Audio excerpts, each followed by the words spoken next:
My name is Gonzales. Welcome back to my channel. Today, we're in St. Augustine, Florida. Oh, I am so excited to be here. And today, we're going to take you through the top sites that you must see when visiting. So let's go! St. Augustine is officially the oldest continuously inhabited city in the United States, founded all the way back in 1565 by Spanish explorer Pedro Menendez de Avilés. That makes it more than 450 years old. Older than Jamestown, older than Plymouth, and older than almost everything we think of when we talk about American history. Because of that, the city feels like a time capsule. You've got Spanish colonial architecture, Gilded Age hotels, old forts, cobblestone streets, and layers of history all packed into one walkable area. And then, in the late 1800s, Henry Flagler, the American industrialist who basically built modern Florida, transformed St. Augustine into one of the country's most glamorous winter resorts. His hotels brought wealthy travelers, artists, writers, and celebrities from all over. Today, St. Augustine is this amazing mix of old world charm and tropical Florida vibes. It's walkable, packed with museums, food, hidden corners, and some of the most beautiful architecture on the East Coast. So let's jump into the top 7 sites you have to see when visiting St. Augustine.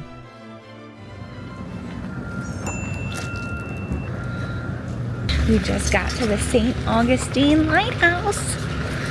There's a couple of buses here in the parking lot, so I don't know how crazy packed this is going to be, but we'll give it a whirl.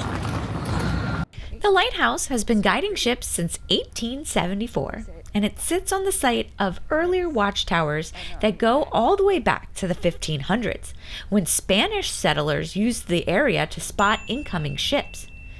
It's actually one of the most historic lighthouses in the entire country, and it has played a major role in protecting the coastline, helping ships navigate the dangerous sandbars just offshore. Before we climb the 219 steps, we head inside the keeper's house and museum, where we find beautifully preserved artifacts, rooms set up exactly how lighthouse families lived in the late 1800s, and exhibits on shipwrecks, maritime history, and real treasures recovered from the ocean floor. There are hands-on displays, old tools, uniforms, and even stories about the lighthouse keepers who keep the light burning through storms, wars, and everything in between. The tower reaches 165 feet tall and has 219 steps to the top. It's adorned in what's called a daymark pattern, bold black and white spiral bands, plus a red lantern. This helps sailors recognize the lighthouse during daylight. All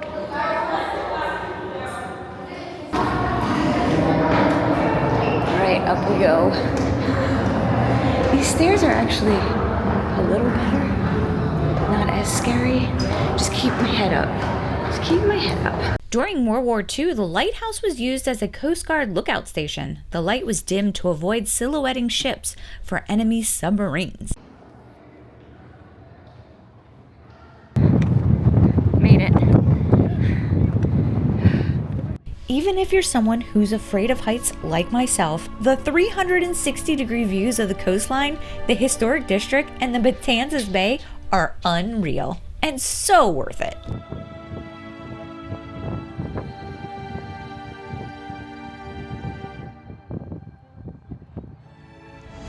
Okay, that was a really pretty lighthouse, but a little more terrifying. It is pretty high up there.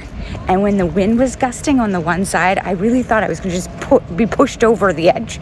So I just got down as fast as I could. But beautiful, beautiful. Number 2 on our list, take time to walk across the Bridge of Lions into downtown St. Augustine. This bridge was built in 1927, and it's basically the grand entrance to the old city.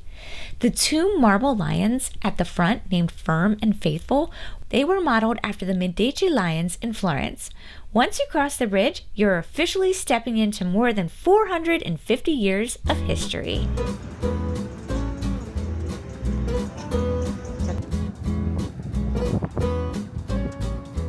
Just a short walk from the Bridge of Lions, we're stopping at one of the most important landmarks in all of American history, the Castillo de San Marcos. So unfortunately, it is October 15th, and we are still going through a government shutdown. So unfortunately, it is not open, but we can walk around the exterior and kind of get shots of that and really take it in. It is massive. It's absolutely stunning and beautiful, but unfortunately, we can't go inside. Even just walking around outside is very impressive. The Castillo is the oldest masonry fort in the continental United States, built by the Spanish back in 1672, and it's still standing strong over 350 years later.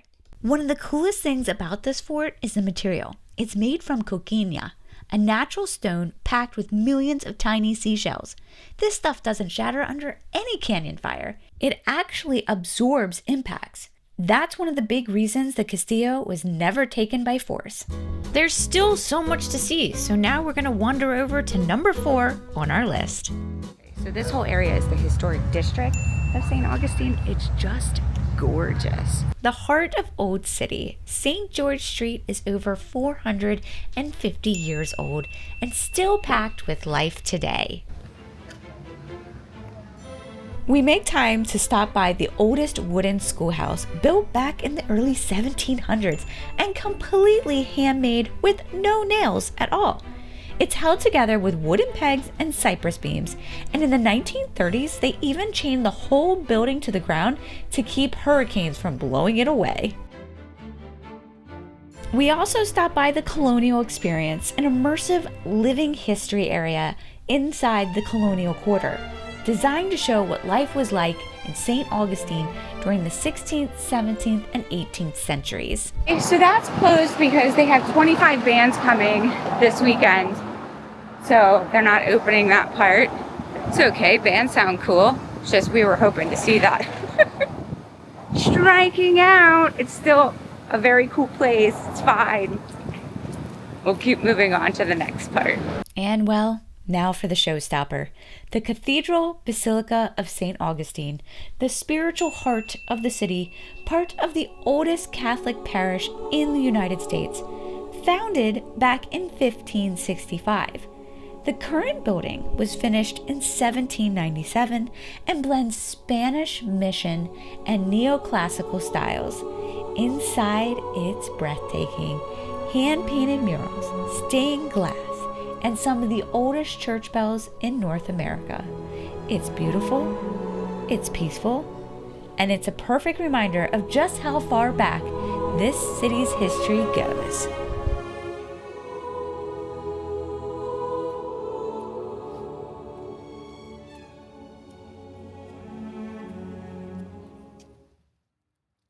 Number 5 on our list, take a historic tour of Flagler College, which was originally the Ponce de Leon Hotel, a luxury resort built in 1888 by Henry Flagler, the man who pretty much created modern Florida tourism.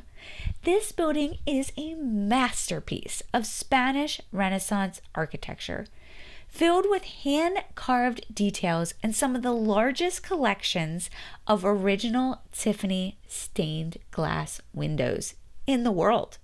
Today, it's a functioning college, but you can still take a historic tour for about $20 and step inside what was once one of the most glamorous hotels in America. Tiffany stained glass window.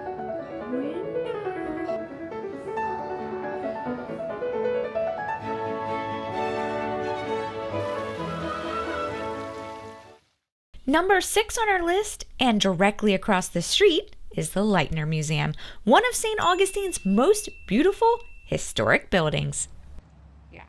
It was originally the Alcazar Hotel, built in 1888 by Henry Flagler during Florida's Gilded Age boom. The Alcazar Hotel was Henry Flagler's second grand hotel in St. Augustine, built right across the street from the luxurious Ponce de Leon Hotel.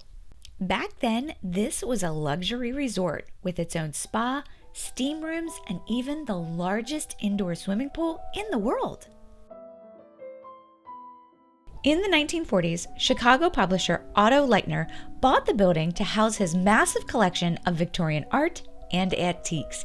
And today, it's a museum filled with gorgeous glasswork, music machines, sculptures, and curiosities, all inside this stunning Spanish Renaissance palace. Give yourself plenty of time because there is a lot to see. After spending the day walking through over 400 years of history, number 7 on our list is the perfect ending. The St. Augustine Distillery. Housed in a century-old ice plant, this spot is all about Florida-made whiskey, gin, vodka, and rum. And a little hint of cayenne pepper for a kick.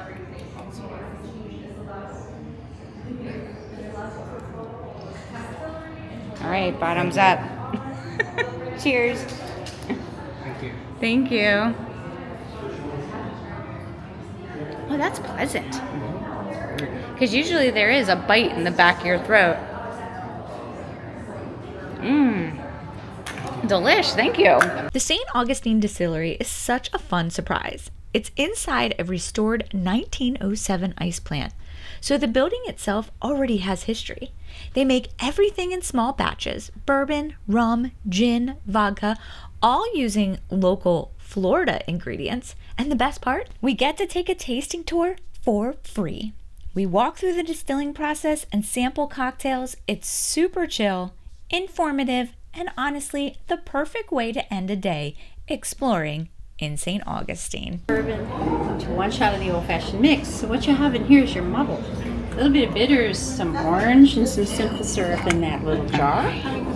This is a classic old-fashioned. So garnish with a nice bourbon cherry, orange rind, and a big chunky ice cube. Okay. A bourbon person, let's try it. Nice. That is really smooth. Ready Wow. for bourbon old-fashioned? We charge $10 to try that. Whoa. That was good.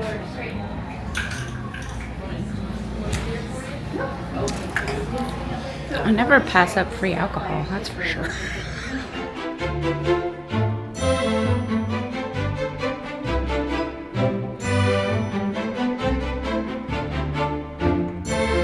Oh man, well, I'm sad to say that concludes our trip here in St. Augustine.